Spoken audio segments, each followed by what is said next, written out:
Baik, Assalamualaikum warahmatullahi wabarakatuh. Waalaikumsalam warahmatullahi wabarakatuh. Netizen dimanapun kalian berada, selamat siang dan selamat menjalankan ibadah puasa bagi yang menunaikan. Bertemu lagi dengan kami di acara Kurma, kuliah Ramadan yang didukung oleh Institut Agama Islam Al-Qolam Malang. Dalam Kurma hari ini kita didampingi oleh Bapak Muhammad Mashkur Baikuni selaku narasumber. Baik Pak, untuk tema kali ini kita mengambil tema nasihat untuk para remaja. Ada beberapa pertanyaan yang ingin saya tanyakan ke jenengan, yaitu yang pertama tentang pola pikir dan perilaku remaja zaman sekarang itu gimana? Oke. Kalau bicara tentang pola pikir, kalau bicara tentang perilaku ya, itu kita harus memilah antar generasinya. Ada generasi milenial, ada generasi baby boomers, ada generasi alpha, ada generasi Z, ada generasi Charlie. Nah, ini beda-beda ini.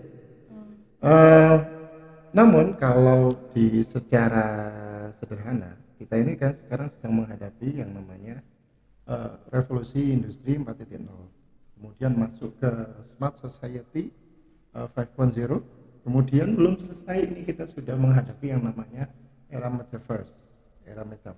Nah, salah satu yang berkembang di masyarakat ini pola pikir anak-anak remaja itu diantaranya adalah mereka itu suka sesuatu yang instan. Ya, Iya. Kekuatan mereka itu mungkin ada di hard skill, tetapi di soft skillnya mereka rapuh. Gitu loh. Mereka rapuh di soft skillnya.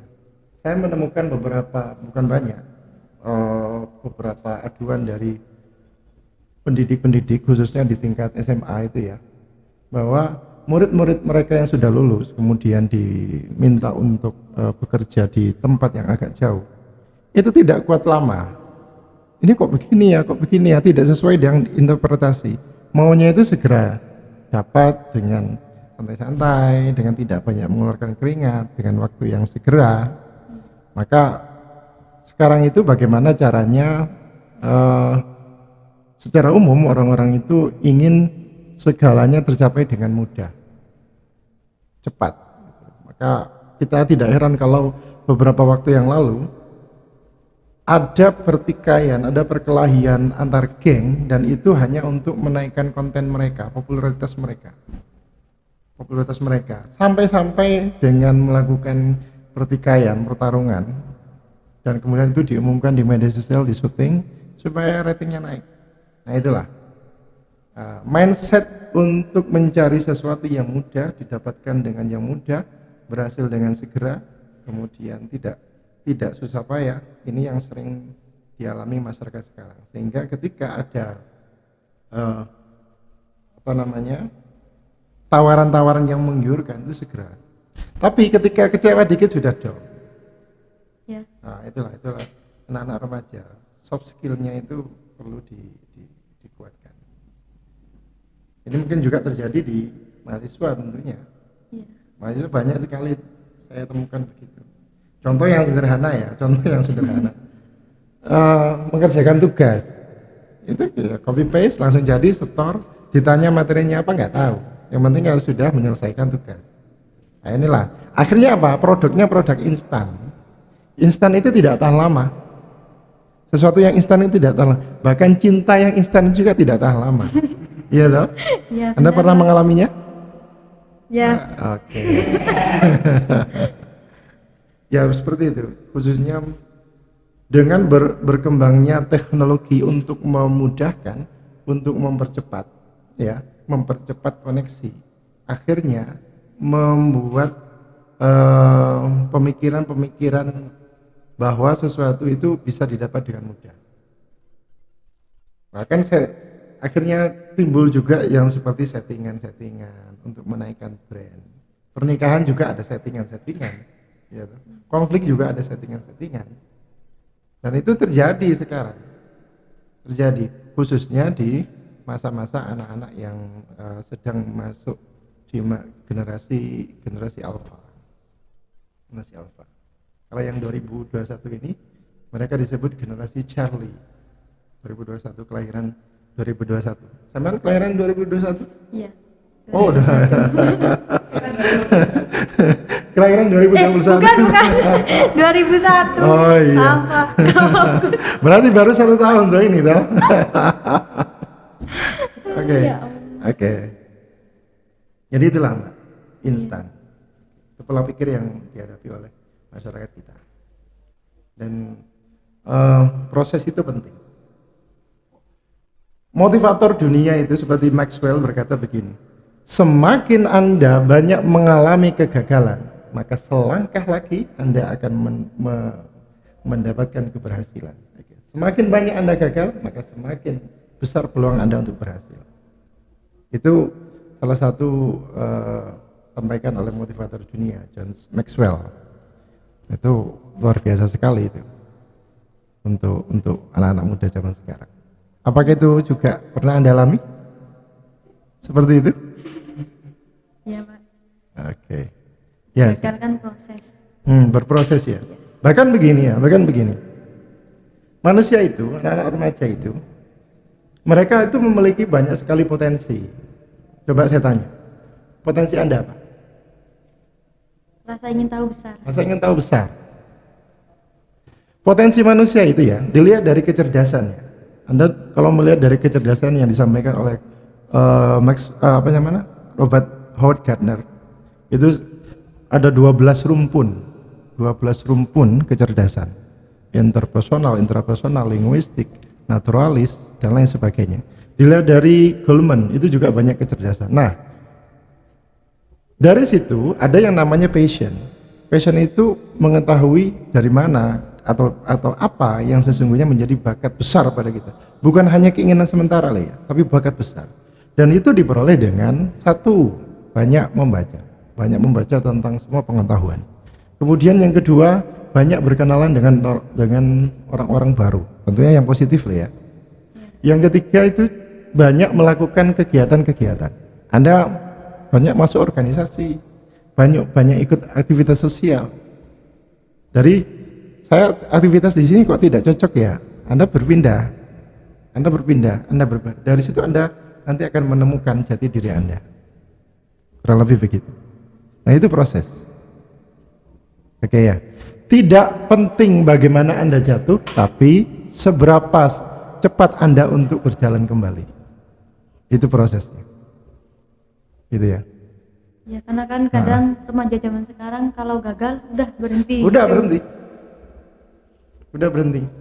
Jadi kemudian muncul status-status yang nggak jelas bahwa hidup ini begini, gitu dong. Ya, dunia ini jahat sekali. Jahat sekali. Padahal sesungguhnya dia yang tidak siap, gitu ya. Tantangan itu pasti ada.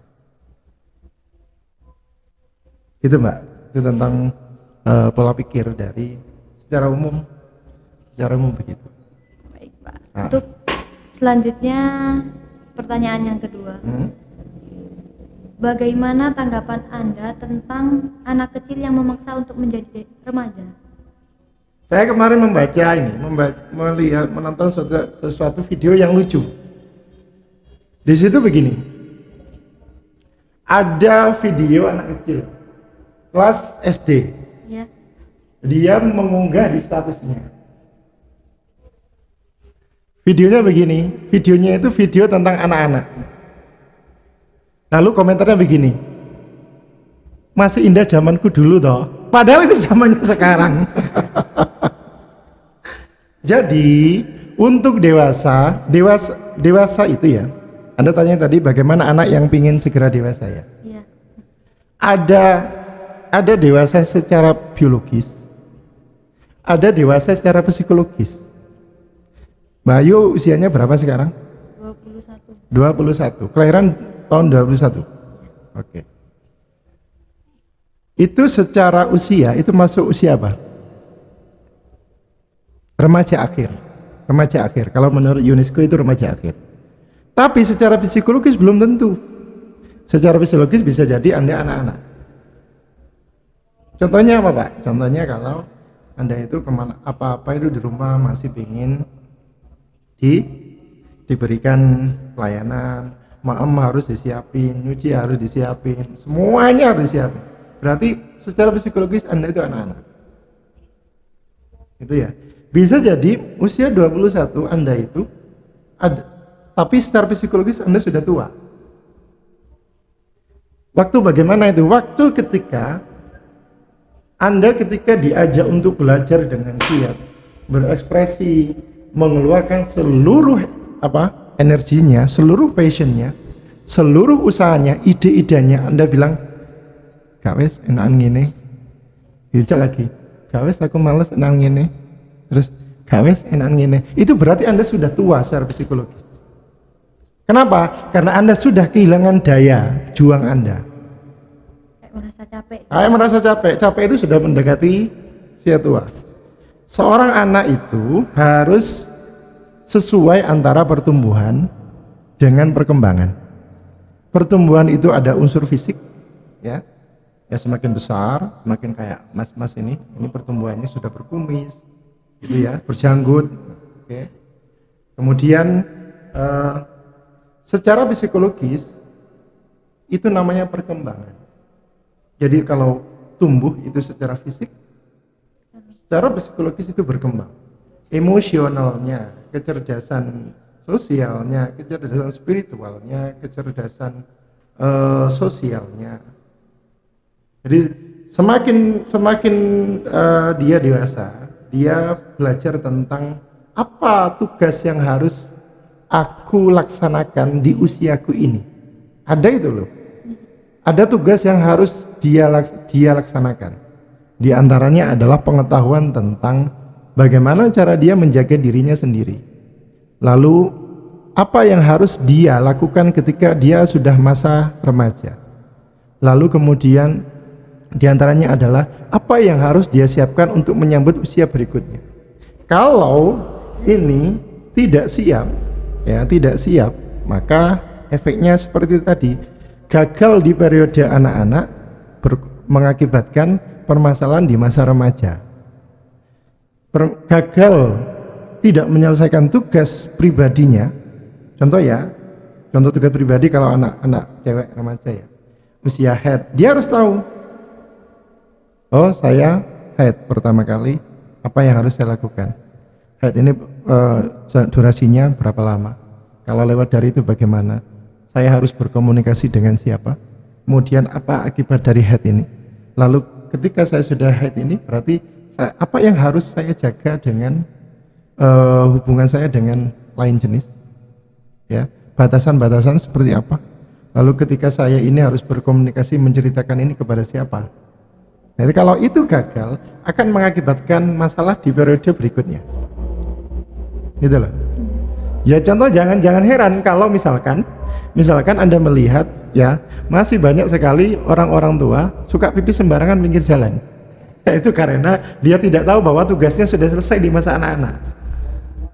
Ya toh. Kalau anak-anak sih wajar, misalkan masnya ini umur 3 tahun habis babalan pinggir jalan ya wajar toh. Jadi kalau ingin dewasa maka proses untuk berkembang harus dilalui. Itu ya. Maka dari itu sebaiknya bacaannya harus sesuai, yang ditonton harus sesuai, pergaulannya harus sesuai dengan dirinya. Oleh sebab itu maka contoh ya di sekolah-sekolah itu antara sekolah TK ada batas dengan sekolah MI. MI dibatasi dengan sekolah MTS, tidak dicampur. Supaya apa? Supaya anak itu memiliki pemahaman tentang masa yang dia hadapi. Jadi saya tidak mau menjadi seorang remaja misalkan, Mbak Ayu. Aku nggak mau menjadi remaja karena remaja itu sudah banyak tanggungan, sholat wajib, puasa wajib. Lalu misalkan pulang dari kampus Mbak Ayu, ada tetangganya kecil masih TK, main rumah-rumahan, sayaan misalkan ya. Karena anak TK itu kadang-kadang juga hanya pakai celana pendek, kaos kutang toh. Yeah. Mbak Ayu keluar dari rumah, dia keluar, apa yang terjadi? Pasti mereka tetap memanggil Mbak, ya toh. Minim itu ya. Selain akan ada kegaduhan di luar karena banyak dilihat orang. Kurang lebih begitu Mbak. Harus siap. harus belajar, harus memahami tugas-tugasnya, harus memahami apa yang harus perkembangan psikologinya. Jangan dipaksa, begitu, berproses. Nah, lebih begitu ya. Jadi disinilah peran orang tua terhadap pendidikan anak.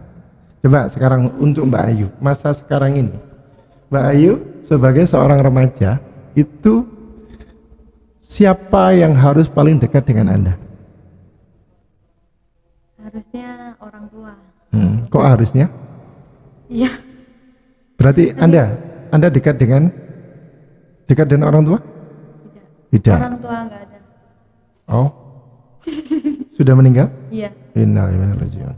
Ya, harusnya memang gadis remaja harus lebih dekat dengan orang tua. Iya. Dan sebagai gadis, Anda harus lebih dekat dengan ayah. Iya, kalau cewek. Iya, kalau cewek. Kalau laki-laki seperti masnya ini harus dekat dengan ibu. Karena Anda akan mau belajar tentang laki-laki itu bagaimana. Oh, ternyata saya melihat dari figur ayah, laki-laki itu harus tanggung jawab, menjaga, melindungi, perhatian, membimbing. Jadi tidak mudah dirayu oleh yang gombal-gombal seperti di depan ini, gitu ya. Gitu Mbak ya? Iya. Oke, kurang lebih begitu. Baik, untuk yang terakhir ini Pak, mungkin yang sangat-sangat dibutuhkan oleh remaja. Iya. Apa sih nasihat untuk para remaja zaman sekarang? Oke. Kalau nasihat sih sesungguhnya banyak sekali ya. Nasihat sih banyak sekali. Cuma saya pengen mengutip dari apa yang disampaikan oleh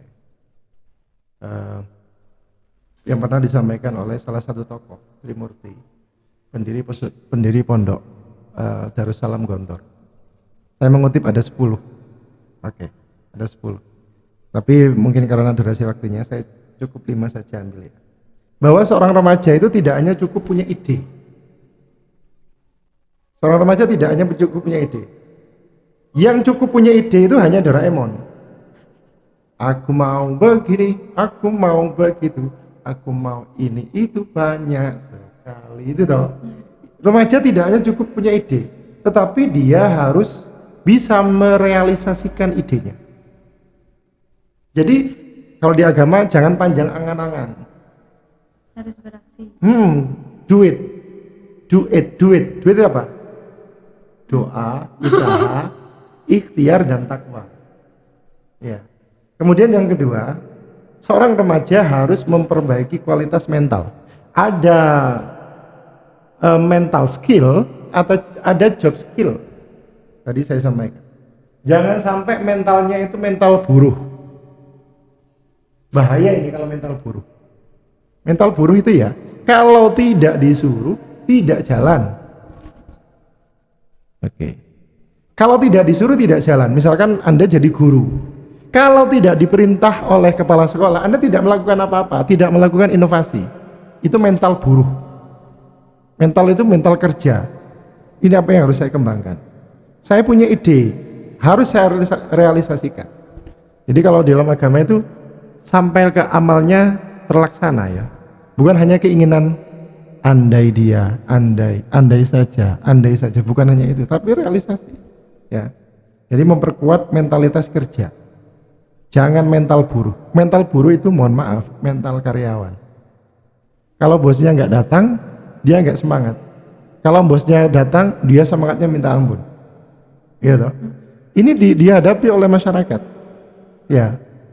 Kemudian yang keempat, berlatih membuat target. Imam Al-Ghazali saja sudah membagi usia toh. Maka Anda sebagai remaja, khususnya ketika Anda mahasiswa, harus ada target. Contoh, minimal 4 tahun saya harus sudah lulus. Setelah 4 tahun saya harus sudah lulus. Selama 4 tahun saya harus melakukan kegiatan minimal sekian kali. Saya mengikuti seminar minimal sekian kali. Saya harus memiliki keterampilan minimal ini. Begitu. Skripsi minimal paling lama 1 semester. Setelah saya lulus, saya harus bisa menulis sekian. Atau saya harus bisa mengabdikan diri saya di sini. Nah, yang terakhir, jangan takut melarat. Jangan takut melarat. Guru saya berpesan kepada saya begini, selama kamu mengupdate dirimu sendiri secara terus-menerus, maka kamu akan seperti bola salju yang semakin besar, dan kamu tidak akan takut dikejar oleh orang-orang di sekitarmu. Update terus, mengembangkan diri sendiri. Kurang lebih itu, sebagai ini sharing pengalaman ya, ini bukan nasihat. Terima kasih Mbak Ayu atas komunikasi kita hari ini. Semoga di lain waktu kita bisa bertemu kembali ya. Oke. Baik Pak, terima kasih Bapak Maskur. Semoga ini bermanfaat bagi kita semua, khususnya para remaja. Sekian dari kami. Assalamualaikum warahmatullahi wabarakatuh. Waalaikumsalam warahmatullahi wabarakatuh.